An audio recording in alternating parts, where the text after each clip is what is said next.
Good. All right. Recording? All right. We're recording?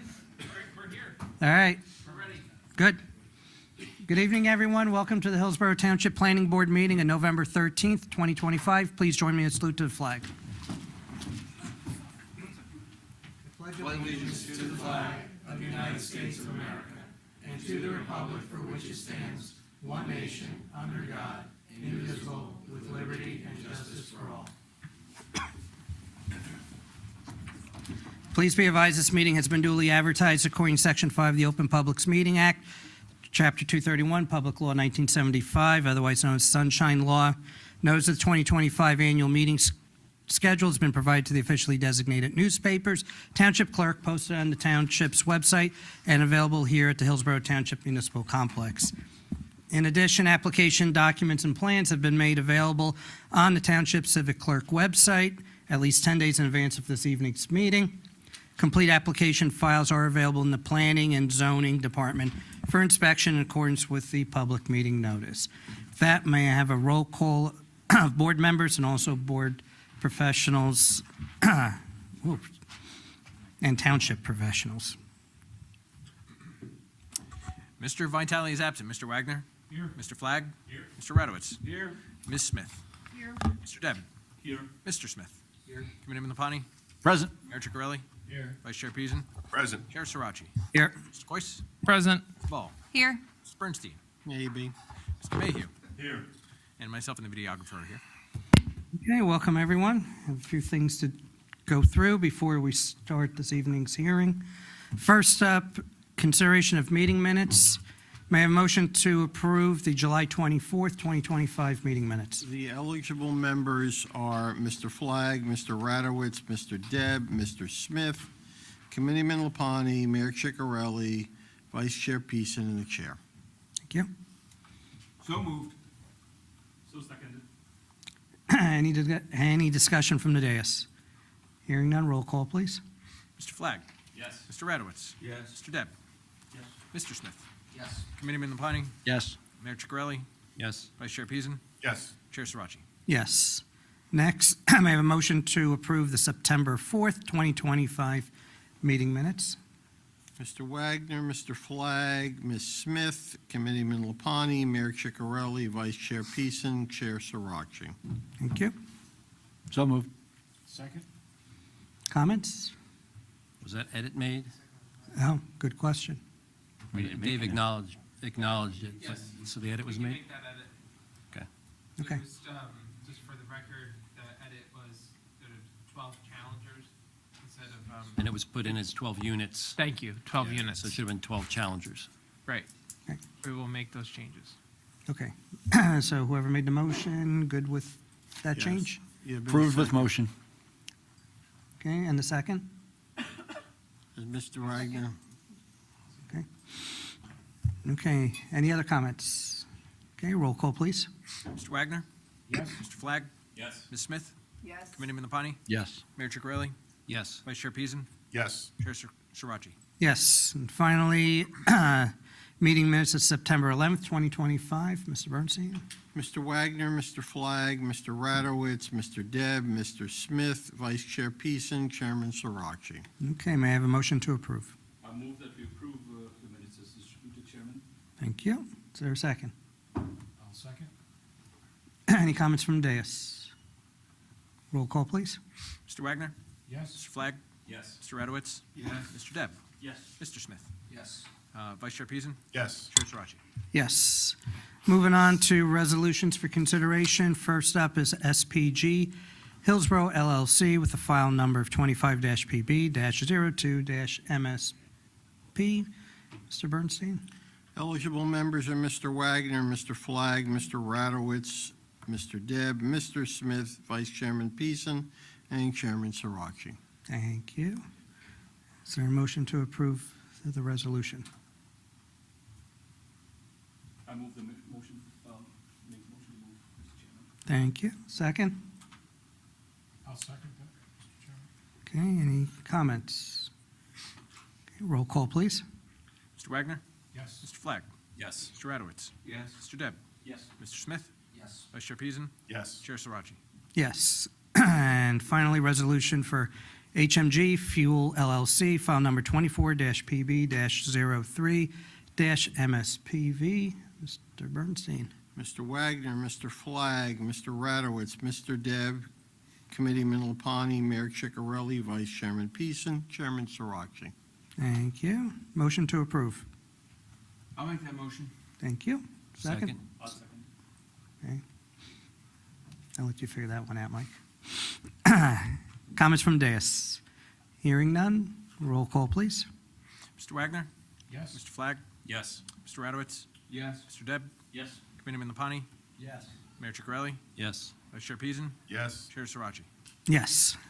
We do not have any planning board business nor ordinances for consideration, so I will go from business from the floor for matters not on this evening's agenda. If anyone would like to address the board, please come up and state your name and address for the record. Okay. I don't see a rush up, so I'm moving on to this evening's public hearing. Application for the estate of Harriet E. Durling, Sternatco, file 25-PB-03-SV. Time of decision is January 7th of next year. Block 203-20, or Block 203.23, Lot 52, formerly known as Block 203, Lot 17, Willow Road. Applicants are seeking minor subdivision approval, C-bulk variances and waivers to subdivide 2 acres from an approximate 44.667 acre farm parcel to separate the 2-acre residential exception area from the preserved farm area with the intent to reside on a future single-family dwelling to be located on proposed lot 52.02, which is known as the exception area, on the property located in the agricultural zoning district. So I will turn this over to the applicant's attorney. Thank you, Mr. Chairman. Members of the board, my name is Ryan Kennedy from the law firm of Stevens and Lee. Thank you for your time this evening. Here, as the chairman had said, in a phenomenally both accurate and detailed summary, and a summary that I think will be approximately as much of an explanation as we will need for tonight's hearing. Here for the Sternatco family. Their family has been the owners of farm on Willow Road for several generations. In the early 2000s, the farm was permanently preserved through the county agricultural program, leaving a 2-acre exception area, a severable exception area, to allow a home to be built. We're here tonight to sever through subdivision that 2-acre parcel to allow them actually to keep in the family the buildable lot, and likely the plan would be to sell the farm to the farmers that are going to continue to work the farm going forward. We've got our engineer to my right, your left, will testify this evening, our planner here as well, and we have the Sternatco family for a very brief background of their involvement. If it's all right with you, Mr. Chairman, if I could invite them up as our first witness? Sure. All right. Betty and Paul, come on up. Mr. Bernstein, do we need to swear them in? Okay. Mr. Lombardozzi gets extra money for swearing people, so it's. Yeah, but we're doing a package, so we'll do it together. We So have, they're providing testimony, the answer is yes. we got another chair pulling right on up. Thank you. There you go. And Mr. Chair, I have another point of technical order. Is this a hot wire? Well, will it, it'll, okay, so Yeah. I'll wait till it's, Yeah, we want to show don't- an exhibit Don't then. put your tongue on it. So Okay. Betty, Paul, perhaps we can have you both Yeah, sworn we're in. going to swear if you can raise your right hand and, Do you both swear any testimony you give tonight is going to be the truth, the whole truth, and nothing but the truth? I do. Yes. And ladies first, can you just state and spell your name for me, please? My name is Elizabeth Turling Sternatco. Want me to spell the whole thing? No, that's right. Paul Sternatco. Thanks. And if you guys can try to keep the mic close. So Betty and Paul, if you could just briefly give the board the benefit of your connection to the property and the history that you've had here in the Hillsborough Township. Okay. This farmland has been in my family for over 4 generations. In 1897, it was deeded over to the Wyckoff Durling family. And at the turn of the century, my father passed away, and his one wish was to, this land would never be developed and would always be preserved as farmland. So in 2006, my mother did so, and we have maintained the scenic landscape of the area and the rustic character of this area. And it's my hope that we can continue living at least on some part of my farmland. If you want to count it, maybe you're counting me as the 5th generation of farmers. Okay, I'm not going to Paul talk. So if you approve, then the balance of the farm, we've been in discussions with, you probably know Jim Abna. It's not formal yet, but he's interested in farming the remainder of the land. So it's still going to be farmed, and maybe you'll get some good produce out of the deal. It has to be farmed. Yeah. Betty, Paul, thank you so much. Mr. Chairman, if the board or any other professionals have questions, happy to have them available. Okay, that's fine.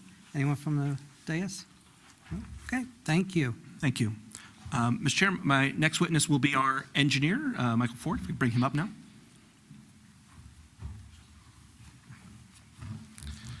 Swear any testimony you give tonight will be the truth, the whole truth, Yes. Michael Ford, F-O-R-D. Michael, if you could briefly give the board the benefit of your credentials and experience so I can have you qualified as an expert here tonight. Mr. Ford, have your license changed in the last couple of weeks? No. Okay. And you, We could disqualify him in general. well, no, we could say, And Mike could go home early, but I don't think so. I have a Boy Scout meeting tonight, so. I'll go. No audience kid tonight, you know. Yeah, no, I'm still And, a and- licensed professional engineer and planner in the state of New Jersey with Van Cleef Engineering since 1991, appeared before this board and numerous boards throughout the state over the last 35-plus years. and still a relatively new grandpa. Yes, yes. Okay, we accept. Okay. Please continue. Thank you, Mr. Chairman. I'll just note, we've provided 2, I'll call them exhibits. One was an 11-slide deck, and then one additional exhibit from Van Cleef. I'd like to, during the testimony, perhaps mark and show the first exhibit, if that's all right. We normally do when we introduce them here at even if you provided it to them previously, we mark them individually, so it's up to you, council. I'm happy to mark them individually, if it's all right to do just as one. I don't think Hopewell Borough is going to help you. That's apologies for my background.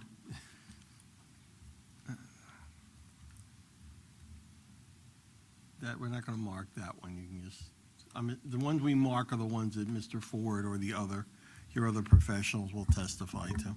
Okay, Otherwise, it's going to be in the record as having submitted his part. understood. We'll just do the ag subdivision first and then the minor, if that's okay. You want to show those? Do you have the ags? That's all I would. Okay. Good evening. The subject of the application is a minor subdivision to create a 2-acre buildable or building lot for a single-family house. The limits of the proposed 2-acre lot were established in 2026 as part of the farmland preservation. And for the record, when we refer to it as a severable exception as part of farmland preservation, often the owners of the farm in negotiations of that agricultural easement that precludes development on the site set aside small areas where a single-family house could be developed, either to continue to support the farming of the operation or to build a single-family house that's for sale. In this case, the 2006 farmland preservation agreement and the easement between the owners, and as I understand it, the county, was included 2 exception areas. The property that was preserved extends on both sides of Willow Road at what I'll refer to as the S-turn in Willow Road, right near the entrance to Hillsborough Irrigation, if you will, and just past the ball fields that the town maintains on Willow Road. We're dealing with the property on the south side of Willow Road. The exhibit you see up now is the agricultural easement plan, which established the preservation and those 2 exception areas. One exception area on the north side, which is not the subject of the application, but is, as far as the history of the property, includes an exception area that is around an existing dwelling.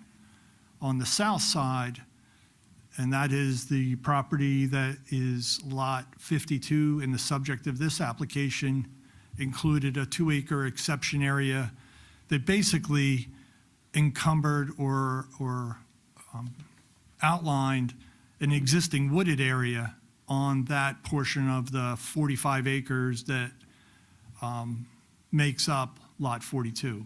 So Mark? basically, Sorry, Michael, I didn't realize. the exception area was for a future dwelling unit. It is surrounding the one portion of the entire 45 acres that's not farmed. And as the applicants and the owners explained to the board just moments ago, as in accordance with the agreement, that area will continue to be farmed, the remaining lands, and that this subdivision will allow them to transfer title of the remaining area that'll continue to be farmed to another owner while still maintaining ownership of the 2-acre exception area. Right now, because it's an exception area, it doesn't mean that it can be sold individually and separate from the farm. So the real purpose of this subdivision is to allow that legal transfer of title. Changes nothing about the farmland easement, the agricultural easement that preserves the land. And the reason I say this all to you is because part of our application to create the 2 acres includes some nonconformities with regards to that proposed lot. The lot size, the lot depth, and then it also, to create a usable building envelope, the area within the building setbacks, we've shown a conceptual layout of a dwelling, but we are going to require some setback variances. That is the front yard setback and the side yard setback. And what I would suggest to the board, and we actually show these details on the minor subdivision, and perhaps that's the next exhibit we can go to. Why don't we mark the previous one as A1, which is the It's deed of easement and drawing. Thank you. Mark, this is A2. You're the author of this, Mr. Yes, our office prepared the minor subdivision for block 203.23, lot 52, dated September 25th, 2024, so over a year ago, and last revised June 6th of 2025, this year. A2. And this is, as I explained, is the southern portion of the lands that are on the south side of Willow Road. On the right-hand side of this plan is the frontage along Willow Road, which is being highlighted by the attorney. And then you see the red outlines 2-acre area that's the existing exception area, which we hope to gain subdivision approval for this evening in order to create a separate lot that can be sold individually and separate from the farm. And that would be a 2-acre lot. And what I was about to say is part of the minor subdivision plan that we prepared. In the lower right-hand corner, we've outlined the zoning criteria in the AG zone. This is located in the AG zone, where the minimum lot size is 10 acres. We're proposing 2. The minimum lot depth is 400 feet. We're proposing, or the existing exception area, if you will, is 197, has 197-foot lot depth. And then with regards to the setback criteria I alluded to, while the required minimum side yard is 75 feet, we're suggesting 50 feet. And with regards to the minimum front yard, where 150 feet is required as part of a 10-acre lot, we're suggesting 75 feet. And what I'd like to highlight is that within the AG zone, the ag zone, could you stay zoomed you want me in to there? zoom back? Yeah, stay zoomed in there.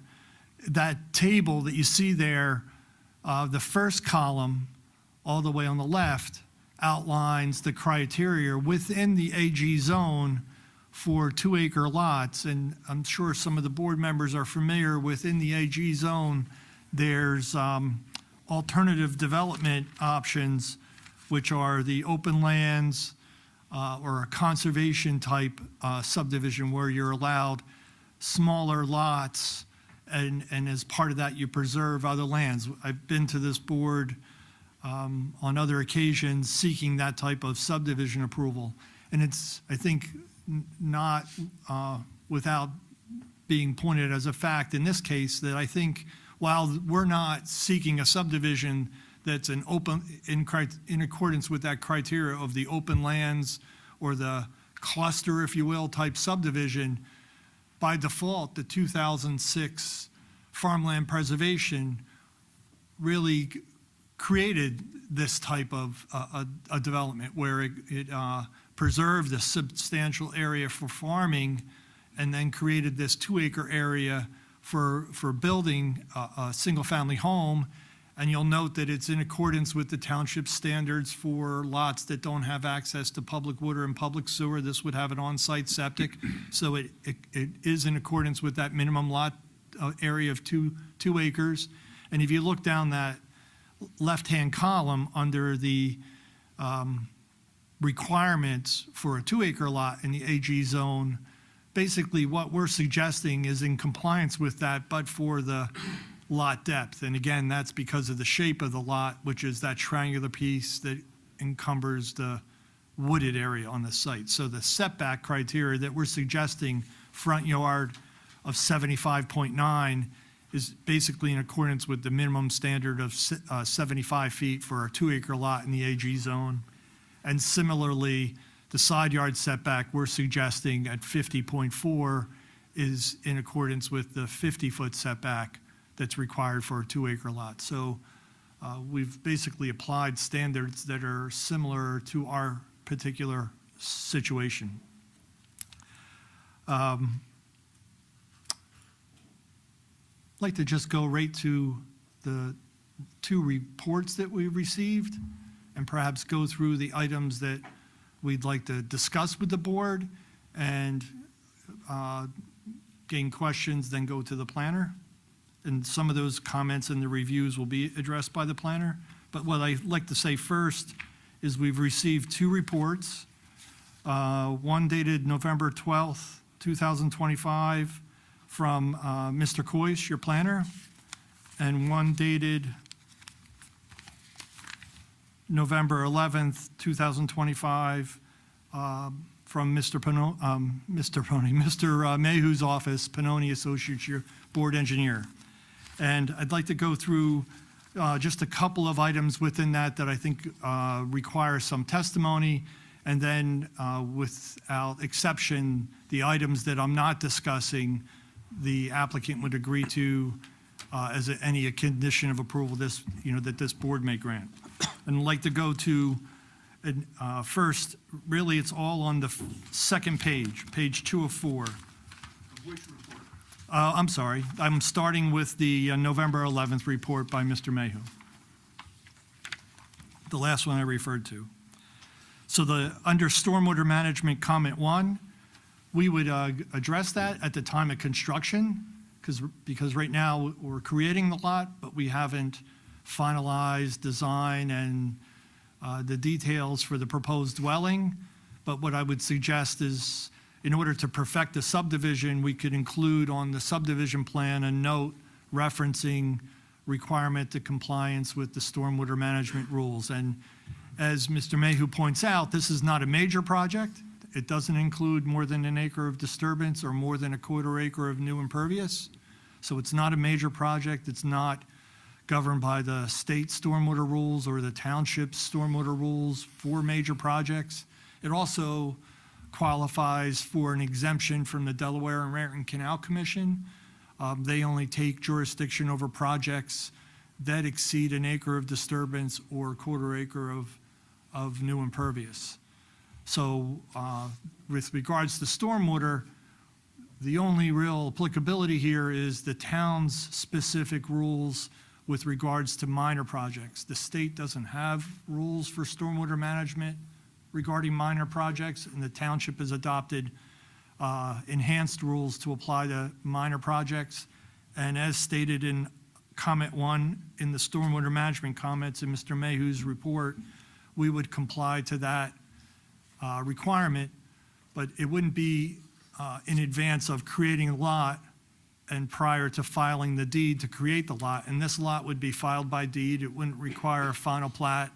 We do descriptions for the 2 new lots. It's a minor subdivision, and deeds would be created and prepared by the applicant's attorney for review and approval by the township with meets and bounds descriptions. So it wouldn't be a final plat, be a deed recording. But on the plan itself that would be stamped approved by the township, we'd add a note referencing the requirement to address stormwater management at the time of construction. With regards, and I'm only going to go to 2 other items. With regards to, I'll skip landscaping and go to stream quarter, if you will. It's interesting, it's a unique aspect of this application. Since 2006, the township has certainly adopted new code standards. One of them is the requirements for stream quarters. It turns out in this particular case, while there's no streams on site, no regulated areas by DEP that would be impacted by this project, there is a drainage feature on the other side of Willow Road. Sure you're familiar with this. At the S-turn, on the opposite side of this wooded area, next to the existing dwelling is a little pond. And that would require a stream quarter, and it happens that the 150-foot stream quarter just kisses and cuts across the frontage of this lot. And in order to connect to Willow Road with the driveway, we have to cross that stream quarter. So we're going to need relief in the form of a hardship, and I'll tell you that there is no place from this 2-acre triangular exception area that access to Willow Road could be gained without disturbance of the stream quarter. And we've shown the location of the driveway at the narrowest point, so there's the smallest disturbance. And I would suggest too that because Willow Road, a paved municipal motor vehicle surface, which exists between this property and the water feature that is being protected by the stream quarter, really disconnects this property from that stream quarter, but technically we need that relief to disturb that portion of stream quarter to connect the driveway to Willow Road. There's also a suggestion, this is in accordance with your town code, that that portion of the stream quarter that's along our frontage, it's a narrow portion and it undulates, it's in irregular shape, requires a conservation easement. I would suggest 2 options for the board's consideration. One is to waive the requirement to file the stream quarter conservation easement. An alternative, and this is something that would require a meets and bounds description, a deed of conservation to be prepared by the attorney's office, reviewed by the township attorney, filed with the county clerk. And it's, we're not proposing any disturbance of those other areas other than the driveway crossing. An alternative would be, because of the irregular shape, is that we provide a stream quarter easement that equals the area that's on our site. so that we would have at least the ability to provide, say, a more linear or perhaps even just a conservation easement in one area, in one portion of along our frontage, rather than an awkward shaped conservation easement. So the easement would be in the same form and area that's required, but perhaps with some averaging. And the code does allow that. A third option would be just follow the irregular line that's there and provide a conservation easement along that line. We would defer that to the board. We don't have an objection. I think from a practical standpoint, it's really not necessary to provide the conservation easement and record it and encumber a land that's already been through the encumbrances associated with a agricultural easement that established a substantial portion of preserved farm, but we defer to the board. Last comment, tree mitigation and landscape requirements, and that's on that same page 2 on Mr. Mayhew's November 11th report. There's one item, one comment. As part of our application, we requested a submission waiver from a tree mitigation plan. What we're suggesting is that certainly trees will be disturbed in order to construct the dwelling on this 2-acre lot. But the 2-acre lot and the shape of it and the location of it were determined 21 years ago when there was a negotiation between the farmers and the owners and the county for the ag preservation. So we don't have the ability tonight to relocate that 2-acre lot to another portion of the site that's not wooded. We have to put it here. What we're requesting is a waiver from that portion of the tree mitigation ordinance. And I'll give you the specific sections. 188-163.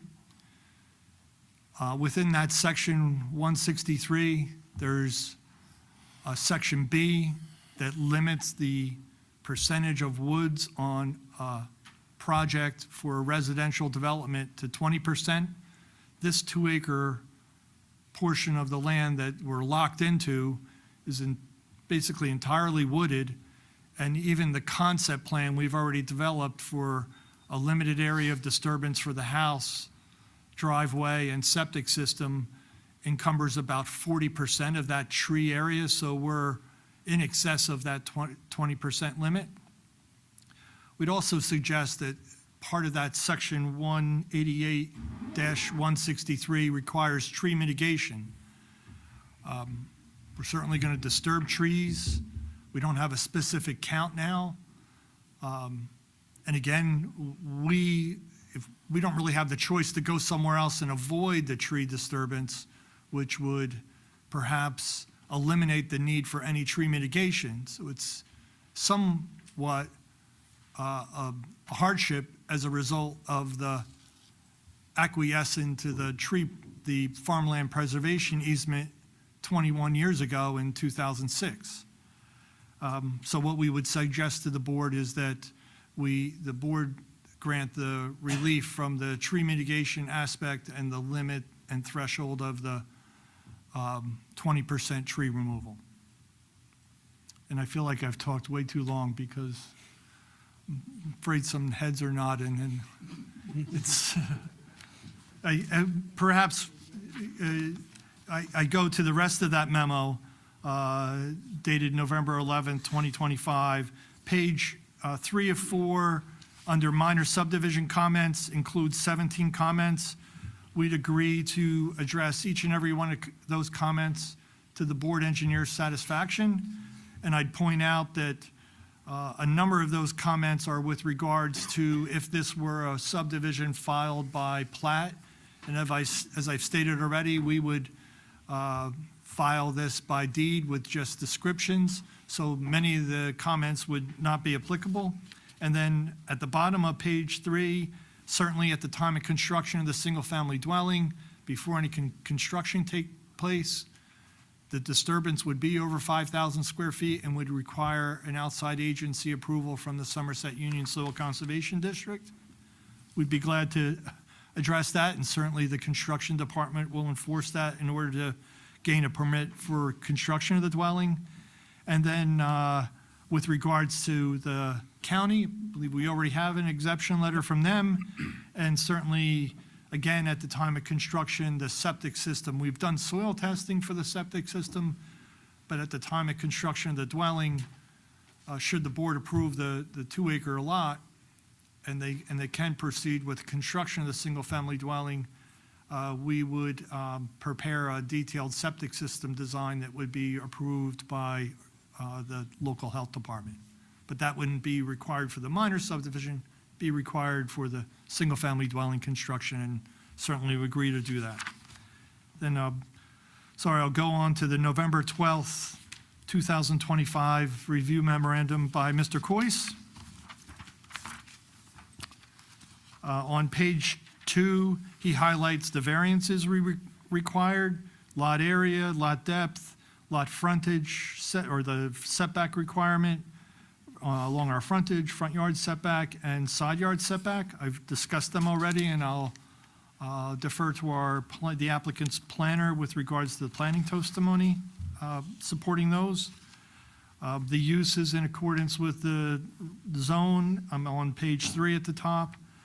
The subdivision has been classified as a minor subdivision, so it can be filed by deed and doesn't require a final plat, although that is an option to file a minor subdivision by plat, but it's more costly and more complicated, so we will be filing by deed. At the bottom of page 3, the bulk standards that I've enumerated a number of times are outlined, and I believe that's it. Is there anything else that? It's me here. Thank you, Mr. Chairman. I refer the board to the letter Mr. Ford was discussing from our office dated 11 November. And I just wanted to clarify a couple items. On the stormwater management, we're comfortable. Mr. Ford and I had discussed this prior to the meeting, adding a note to the plan just to help the township when the time comes for a building permit, that there will be stormwater issues to address at that time. And Mr. Ford, I just want to clarify, as you mentioned, it would fall under the township's new non-major development ordinance that requires proposed peak flows be less than or equal to existing. And it says to mitigate the volume of runoff. In our office opinion, mitigating it would be not increasing the 2-year storm runoff. Is that agreeable to your applicant? Yes, the specific code says to minimize it, doesn't give us specific criteria for it. Mr. Mayhew's suggesting the 2-year storm, and I think that what I would say is, since we haven't done the soil testing for it yet, we would need permeability in order to do that, or some level of permeability, but that would be what we would endeavor to do. 2-year storm, minimization. Okay, I don't know what endeavor means, but Well, if there's going to be a on-site septic system. I guess it's just like we don't know what minimize means, then we're trying That's what to I'm set a trying to- line, yeah. And so our office opinion, minimize would be making sure there's no increase in the 2-year storm runoff volume. Correct, And that's what we would ask. That would be the condition. okay. Thank you. You've heard Mr. Ford's testimony on the landscaping and tree mitigation. Our office has no other opinion or comments to add to that testimony. As far as the stream corridor comments, our office would take no exception to a hardship waiver being granted to allow a driveway. As Mr. Ford's testified, this lot is encumbered with a stream corridor along its full frontage. And so in order to provide access, it would need to cross. Under item number 2, I discussed with Mr. Ford prior to the meeting, our office would support an averaging plan, which would allow the applicant to simplify the conservation easement. Rather than trying to follow the uneven line, we would suggest that you simply, as Mr. Ford said, calculate the conservation area required, put it in one corner of the lot that's probably not going to be disturbed anyhow, and make a simplified easement for that portion of the lot. As Mr. Ford's pointed out, a lot of the comments on the minor subdivision can be waived since he's clarified that they're going to file by deed. So our office will work to minimize the amount of unnecessary plan revisions that are not as important if you're going to file by deed. The key is, as you mentioned, provide our office the description, lot closure report. I would add one comment that didn't make it to our letter. When I looked at the minor subdivision plan, it says the corners are to be set. It would be our preference to have the corners set. We've had other applications where the applicant submits a bond or a letter of credit or some other. It would be simpler if those corners could be set prior to finalizing the plan. Actually, the plan I have in front of me says that the pin was set, and they actually even say 2006. It might have been set as part of the Yeah. exception area. Right. So I think, So- and if they're not set, we would set them, but yeah. That would be fine. If your office can clarify that the pins are set, that I would think that they're would be there fine. already. That's typically required for an ag easement. They have all the corners set and monumented, so I believe they're already there, and we'll confirm that. That's the limit of our comments. Okay, Thank you, thank you. Mr. Chairman. Of course. Thank you, Mr. Chairman. Hello, Mr. Ford. Hello. Mr. Ford, are you aware that, so when the SADC, when they create the exception areas, essentially there's no process to ever change those exception areas. So once those exception areas are made, they're permanent. And since you started talking about some hardship, are you aware of that as policy from the SADC? Yes. Okay, thank you. And just to address what Mr. Ford was saying, the timing of all of this when the preservation had happened, just for the board's edification. So the AG zone, so the major changes that were made were in 2003. The stream corridor rules were put in place in 2005. And basically, the spirit in which I think Mr. Ford was explaining, the 2-acre option within the zoning district, let's just say the applicant at the time had the means to come to the board, go through the concept review, present everything. There could have been an option to go that way. A lot of times when preservation is happening, they're basically striking while the iron is hot, and then the focus is to get the preservation done. So there's no provision in our ordinance that talks about how to do it backwards. It only really talks about how to do it one way. You come in and then it gets preserved that way. But then just also for the board to realize in that situation, that's where the reward to the applicant is giving them a buildable lot, and in return, it's preserving the land. Going the other way, going through SADC, they're selling the development rights. So it's a better incentive usually for an applicant to go that direction. But the SADC, depending on the lot size and things like that, gives certain exception areas and everything like that. So just wanted to provide a little bit of background. We also don't take any exception to what was presented for the stream corridor as well. So, Thank you. thank you. Board members, any questions? I just had a real basic question. The existing lot is 44.677 acres, lot 52, and the proposed lot 5201 is 44.667 acres, and 52.02 is 2 acres.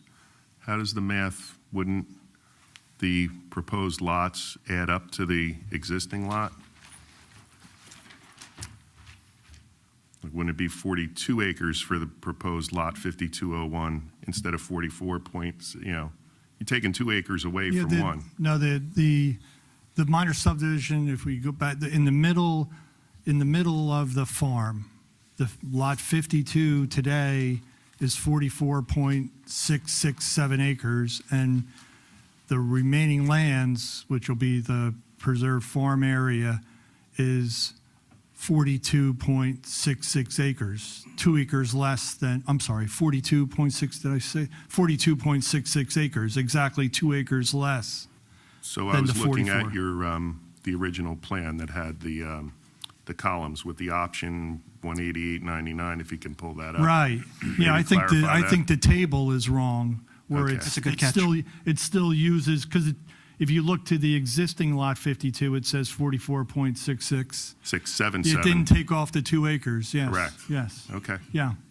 Thank So- you. get that corrected maybe. Yes, the 4 should be a 2. Because even on our At the planner's top of review the memo, he took those fourth numbers column. also. Yes, So, yes. Thank you. Can you, and I understand what Ms. May was saying about, the averaging for the conservation easement along the front, because it makes sense, because you got a road going between the property and the pond anyway, but can you explain to me more about the tree mitigation and the fact that, we're cutting down trees and normally there would be a replacement and you're asking for a hardship? How are we, what are you asking for us to disregard the tree mitigation ordinance? Well, first, 2 aspects I spoke to. One is the 20% threshold.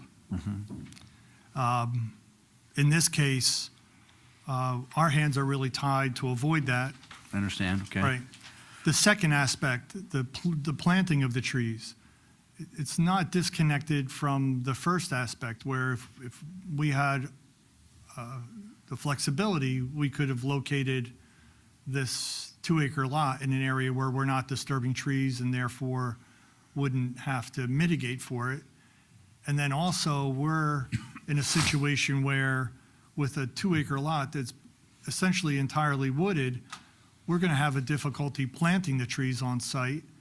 And without a tree count, some preliminary estimates, since we received these 2 reports over the last few days, if there were no trees planted on site and there was a contribution made to the town, it could be as much as, or in the ballpark of $50,000. That's 100 trees. And the rationale behind that is, that the formula for the tree mitigation is dependent on the size of the tree removed. So unless it's a smaller tree, it's not a 1-to-1 replacement. A larger tree requires a 2-to-1 replacement. And I think, I would think that the applicants, if they had the knowledge in 2006 that there was going to be a tree, and this tree mitigation formula that we're looking at today was adopted in Mr. Coy's December of 2024. So it actually was adopted after the initial plan date of this, of the minor subdivision.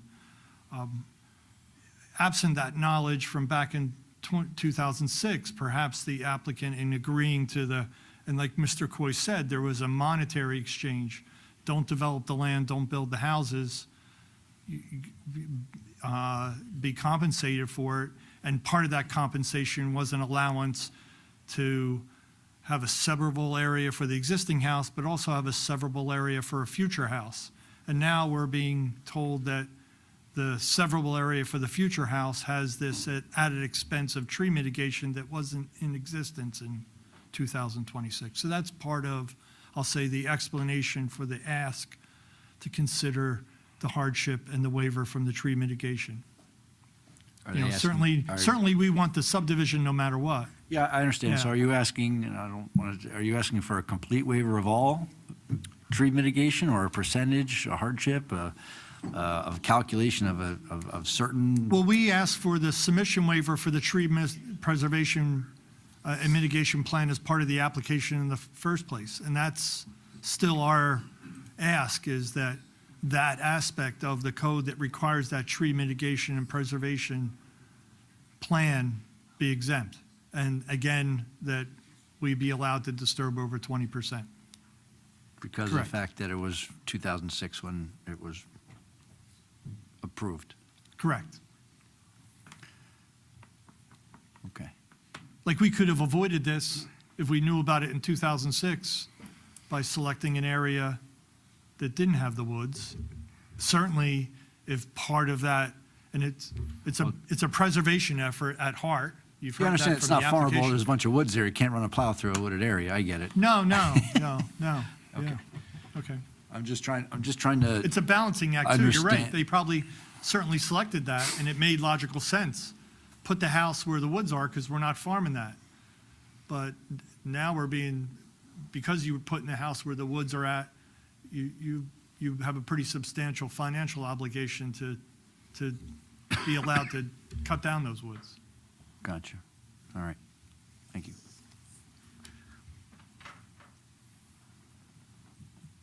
Any additional comments? Okay, may I have a motion to open to public then? Second? All in favor? Aye. Is there anyone in the public that would like to ask Mr. Ford questions on his testimony? I think there was somebody back there at one point, so. That's our DC chairman. Ah, okay. He was here about the trees, probably. Yeah. All right. You're finished for you. now. Now, thank you, Mr. Chairman. Our next and final witness will be our planner. The swearing testimony you give tonight's will will be the truth, the whole truth, and nothing but the truth. Yes, it will. The record states by name. Paul Gleitz, last name Gleitz. Paul, I know I'll likely be interrupted quickly because you've testified here many times, but if you could briefly start the process of your credentials and license so I can have you qualified. Sure, I'm a licensed professional planner in the state of New Jersey and also a member of the American Institute of Certified Planners. I have a graduate degree from the Blaustein School of Master of City Regional Planning. I've been testifying before boards for 20 years, and I spent many nights with you during the Western Road warehouse application. So if you believe me then, hopefully you'll believe me tonight. Okay. Should we disqualify him based on that? Are there any objections? Hearing none, we accept. Please proceed. Excellent, thank you. I think we have a really good idea what the project is. I won't go through all that. We're all pretty good what the property is, where that is. And we've had some good discussion about what the relief necessary will be. Again, the agricultural zone is a major part of your zoning plan. Over 9,000 acres in Hillsborough, or about 25% of your total land area, is devoted to this zone. And about a little less than half of that is in active agricultural use. You have many purposes for your ag district. You want to encourage land use patterns and development practices which enhance the township and the state efforts to preserve farmland, promote the continuation of farming in the ag district, permit limited non-farm residential development in a manner and at locations that will be consistent with the continuation of farming. And you also want to advance the goals of the master plan for the ag district. Detached single-family dwellings are permitted uses in the zone, as well as agricultural uses. You have, as discussed before, there's a couple of other options. You have your standard straightforward subdivision at 10 acres. And then you have these other permitted zoning options, the lot size averaging and the open space, the open lands ratio subdivision options. So, and that was, as was testified to previously, that's essentially a process where you can get smaller lot sizes if you preserve the remainder of your property for conservation purposes. There is a slight difference between, again, a conservation easement and an ag easement. I'm sure you're all aware that they have, that to the public, they may seem pretty similar. You're just removing the development rights, but ag easements are specifically in support of agriculture. They don't permit access. There's other types of restrictions that are different, and certain rights invested in those properties to continue the right to farm and other types of things that support agriculture. Whereas a conservation easement is oftentimes severing the development rights for preservation of open space. You do allow public access, and you're looking for habitat conservation and water quality preservation, those types of things. So there is a difference between those two concepts. Right now, the current use is agricultural farmland with this undeveloped 2-acre woodlot, and the future use is the same amount of 42 point some odd acres of ag land with a 2-acre building lot with a single-family home. To the north and south, to the north, there's agricultural farmland. To the west, there's ag farmland. To the south, there is single-family home residential development. And to the east, we have farmland and additional single-family home residential development. And To me, it looks like a lot of those are on 2 acre to 1 acre lots in the surrounding area. We're kind of on the township border, so there's some, development patterns shifts a little bit as you moved into Hillsbury from Montgomery. Again, we're here for minor subdivision approval, 4 bulk variances, 10 acres required, we're providing 2. Lot depth of 400 feet was required, we're providing 197. Front yard setback of 150 feet, where just over 75 is proposed, and a side yard setback of 75 feet is required, and 50.4 is proposed. We're also seeking waivers from the stormwater management capture and recharge, as was discussed, a waiver from the tree preservation mitigation calculations, the waiver from the tree removal requirements, and a design waiver for the entrance to the proposed driveway. Again, your master plan speaks about the ag zone, describes the number of acres in it, over 9,000 acres within the ag zone. Your 2018 master plan reexamination report had a number of land use management goals, including provide a future land use pattern that includes agriculture and farms and recreation and residential, all for safe and healthful environment. The township wants to continue to expand land use policies that guide development to suitable locations and at appropriate intensities, protect and maintain the prevailing rural character and unique sense of place within Hillsborough, particularly in the ag and the mountain districts. And you also have specific agricultural goals, encouraging ag preservation, preserve large contiguous land bases for agriculture, coordinate ag preservation with the SADC and Somerset County Ag Development Board, recognize agriculture as a significant economic industry, and encourage compatibility between ag operations and neighboring non-ag development. Your 2002 master plan amendment for the ag and mountain districts recited as their goals and objectives essentially the purposes of zoning under the municipal land use law.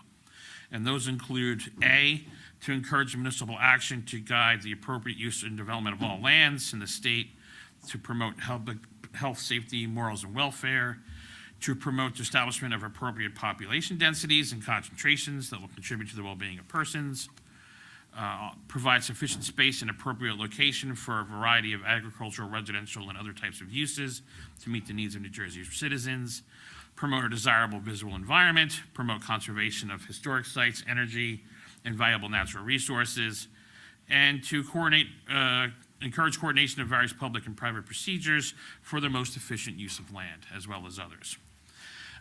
You also have a number of land use management goals that are supported by the application, and again, we mentioned the agriculture goals were repeated from your 2018 master plan.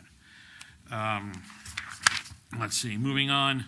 There's also some public policy objectives that just talk about how ag and farmland retention is a significant objective for all local levels of government, and there's a number of benefits listed within your master plan that support the retention of agriculture. Moving on, as you heard before, the Durling Farm, block 203.23, lot 52, has been preserved since 2006, and the intention is to sever this severable exception of 2 acres as described, as you saw on the deed of easement and in the maps included. So we have these 4 bulk variances. I'm going to present the C2 variance proofs, what's known as the flexible C. I think you've heard these before. And so we have 5 steps along the way to establish those proofs. And again, lot area, lot depth, side yard, and front yard setback.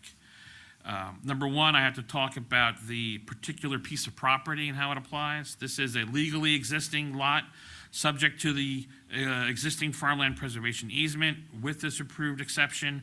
And so this is we're not here to create any two acre lot on this property, but just that which coincides with this already designated severable exception. Under the positive criteria, I listed several of those, I believe, in terms of the municipal purpose A, the municipal action to promote health, safety, and welfare. I think by virtue of this being a part of a greater agricultural retention preservation program, the appropriate population densities. There's one single-family lot on a 2-acre. It mixes and it resembles a lot of other single-family homes in this area. The existing home is on a similar site just across the street, just like this, so it'll fit in well within the fabric of this ag area. Sufficient space for ag and residential uses. This is a great, example of that type of thing where we can mix minor residential development with preservation of large pieces of ag. Desirable visual environment. We talked about the character of the area and how this will preserve that. And again, we could talk about conservation of and prevention of urban sprawl, coordination to reduce the cost of development around the state. And we also promote a number of your purposes from the Hillsborough Master Plan as well. Your land use management goals and your agricultural development goals are all referenced and supported by this application. Under the negative criteria, we talk about two parts of that. Substantial, can we grant this without substantial detriment to the public good? This is a reasonable approach to creating a new single-family home for the family to continue to enjoy the farmland that's now multi-generational use of the land. And the surrounding area has properties and adjacent zoning areas that are developed in a similar manner with similar bulk variances. You heard the engineer testify that we looked to the cluster or open space type zoning, and we meet in terms of a 2-acre lot. We're compliant in terms of the side and front yard setback. It's just the triangular shape that drives the lot depth, and the fact that we're not on 10 acres. We're only on 2 acres here for the lot depth. And in terms of the zone plan and the negative impact on the zone plan and the general welfare, we advance many goals and objectives I just talked about. Community and neighborhood character is protected, and the use of the land and the buildings in terms of development intensity are very similar to neighboring uses. So again, we're not having any adverse impacts. And so when you balance these out together, the possible negative impacts versus the purposes of zoning and the benefit to your master plan, the lot area, we're talking about an existing suburban exception. It was designed this way. It matches some of your own design guidelines for this type of open space preservation zoning. The lot depth is driven by kind of a little bit of C1 testimony here, the hardship of the shape of that size and the reduced size of the lot itself to provide that lot depth.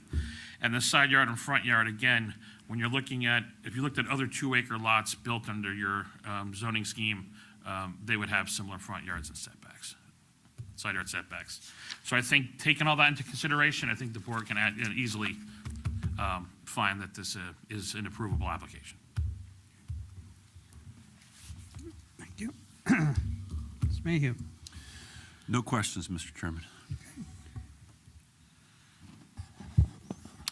We do not have any questions. Thank Okay. you, Mr. Chair. Thank you. Board members, questions, comments?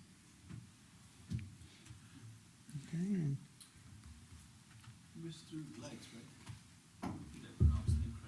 Excuse me? Turn your mic on. How would I pronounce your last name, sir? I'm having a. How would I pronounce your? Gleitz. Gleitz, sorry. Yes, I all your German high school teachers will Sorry tell you about wrong, but Just wanted to be sure. that's how we do it. Yeah, Gleitz.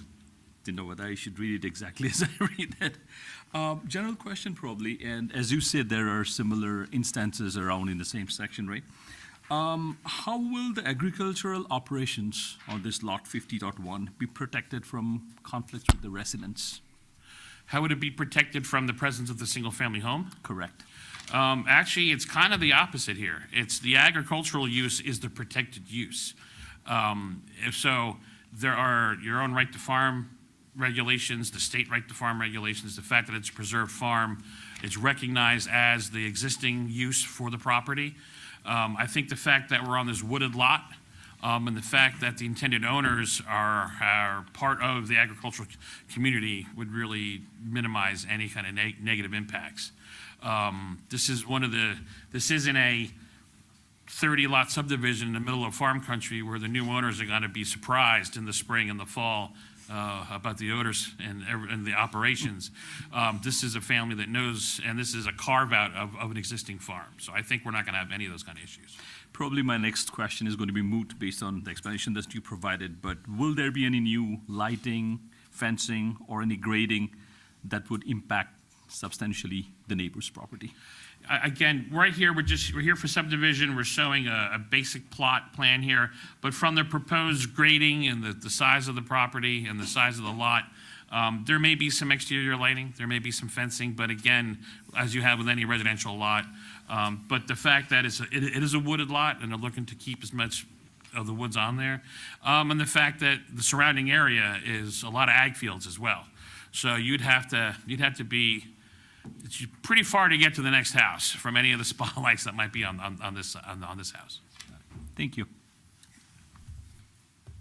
Anyone else? I don't have to read, oh, you know.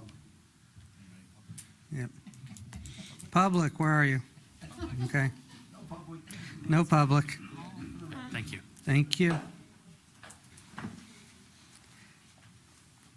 Closing. Thank you, Mr. Chairman. Again, members of the board, back in 2006, when this preserved, what we are here to do tonight was contemplated.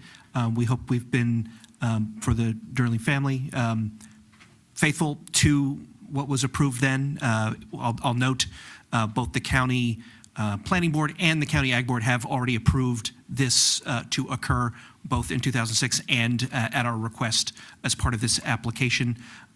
We're excited to continue both the preservation and the farming history of this site by allowing it to stay in the family so that a farmer can continue with the larger lot and members of the family can actually live on the land. We're excited to be presenting that to you here tonight. So again, thank you for your time.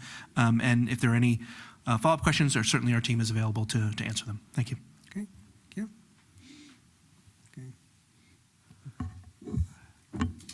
Okay. Mr. Mayhew, I don't know, is it possible, I mean, obviously, we're talking, we haven't seen the plan yet for the home, right? We're just going off that they're going to develop a house on a 2-acre piece of property, and I'm going back to this tree waiver, that we somehow put a language to minimize any tree disturbance, and then obviously protect the trees moving down the road, that the lot isn't clear-cut by anybody else in the future, because obviously we're giving a waiver, or they're asking, or seeking a waiver from the tree mitigation.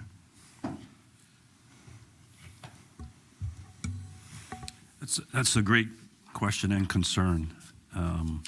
The applicant has shown a potential limit of disturbance based on a potential driveway, home, and septic field. I think it would be appropriate to ask the applicant's engineer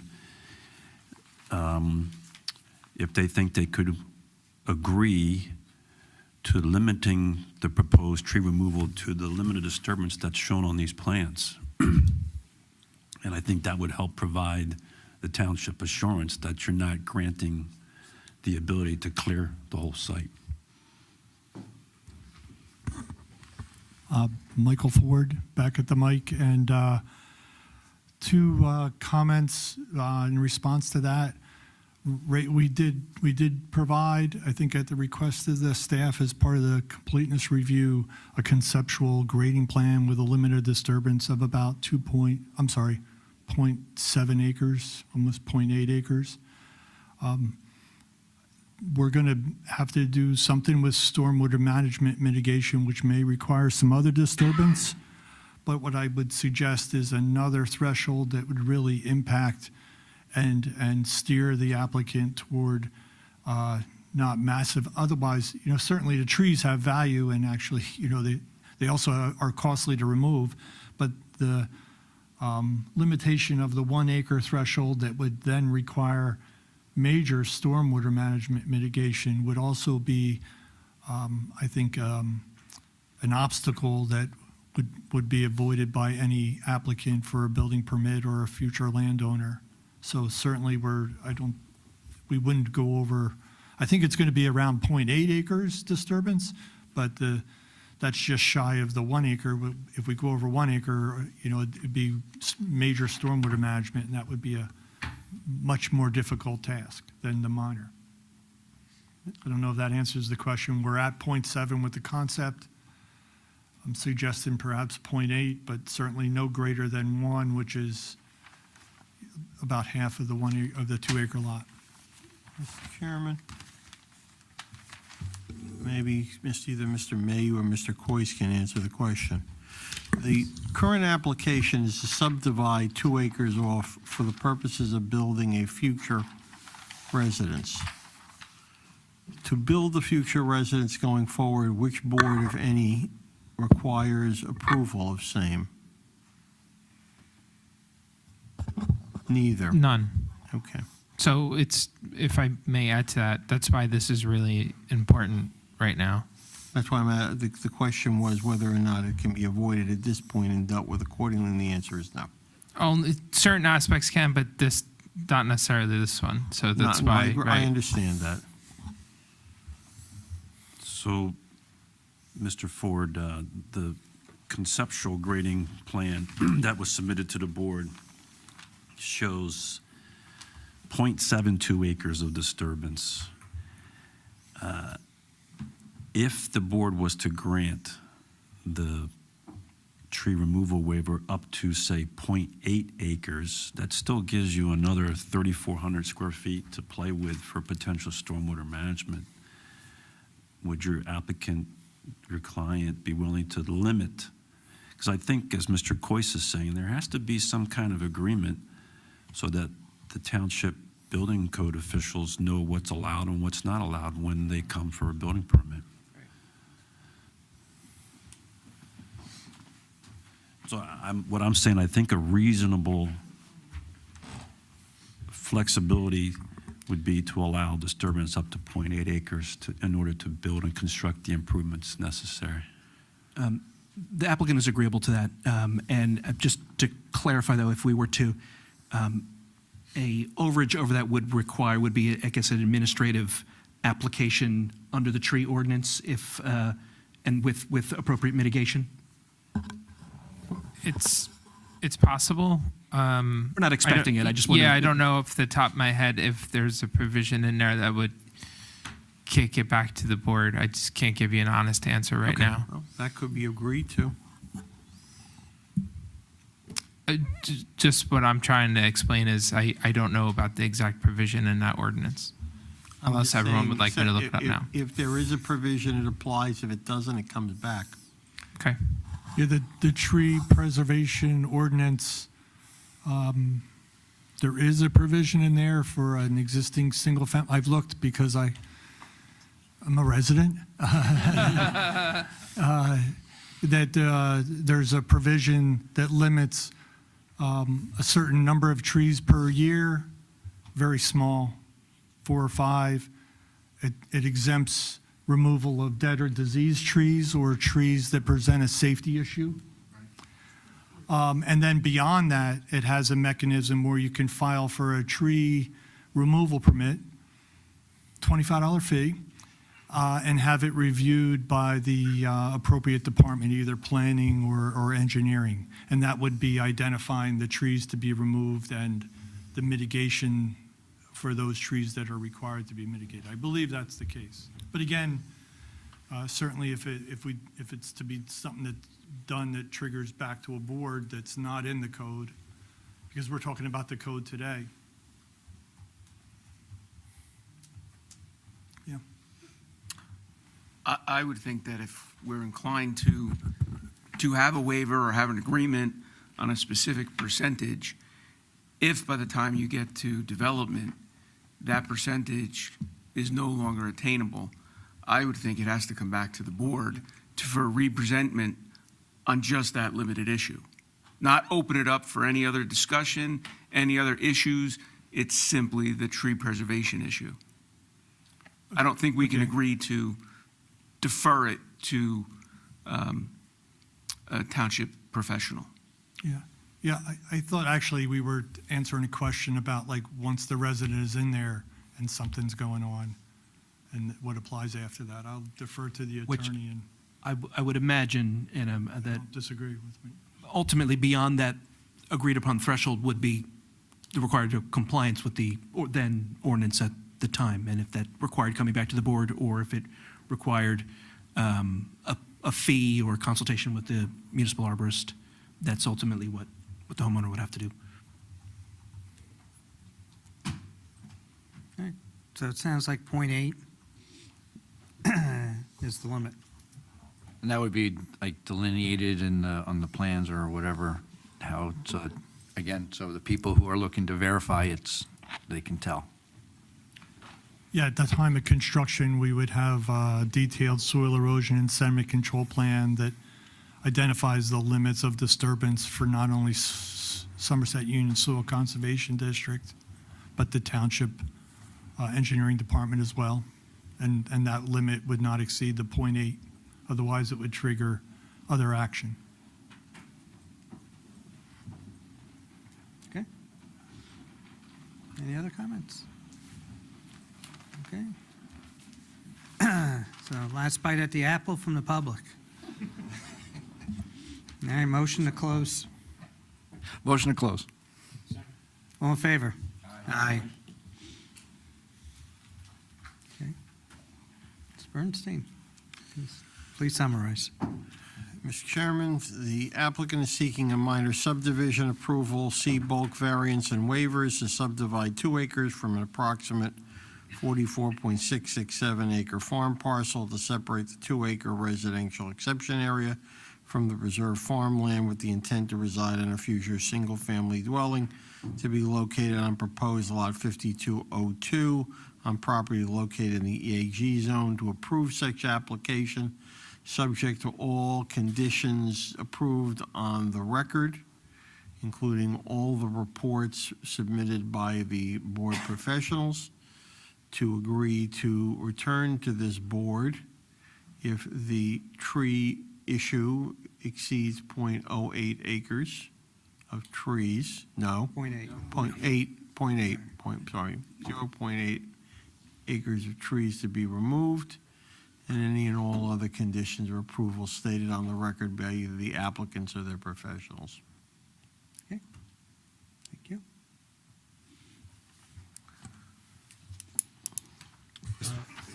Mr. Chairman, I'll make the motion to approve. Mike, tiebreaker Everybody's again. eligible, Michael, but Mr. Smith. Okay, any final comments or thoughts? Okay. Yeah, I just want to thank the applicants, Elizabeth and Paul, for bringing this to the planning board. We appreciate the generational dedication to open space and farmland here in Hillsborough and preserving farmland. So I'll be happy to, when my vote comes, to approve this. Okay. Yeah. Any other final thoughts before we go to roll call? Okay, roll call, please. Mr. Wagner? Yes. Mr. Flagg? Yes. Mr. Radowitz? I am also going to agree with what Mayor Ciccarelli had said. I want to thank the family, and I say yes as well. Ms. Smith? Yes. Mr. Deb? Yes. Committeeman Lapani? Yes, thank you very much. Mayor Ciccarelli? Yes. Vice Chair Peason? Yes. Chair Sarachi?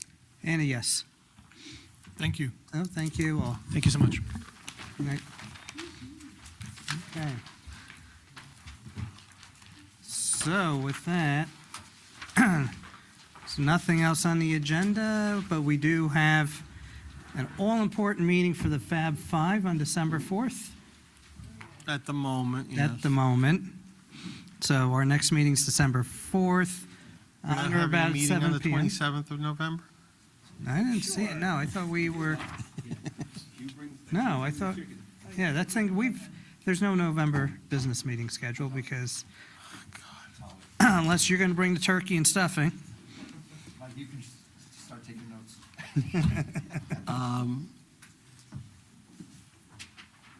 That's it. So, that's all I have, so I will entertain a motion of adjournment. So moved.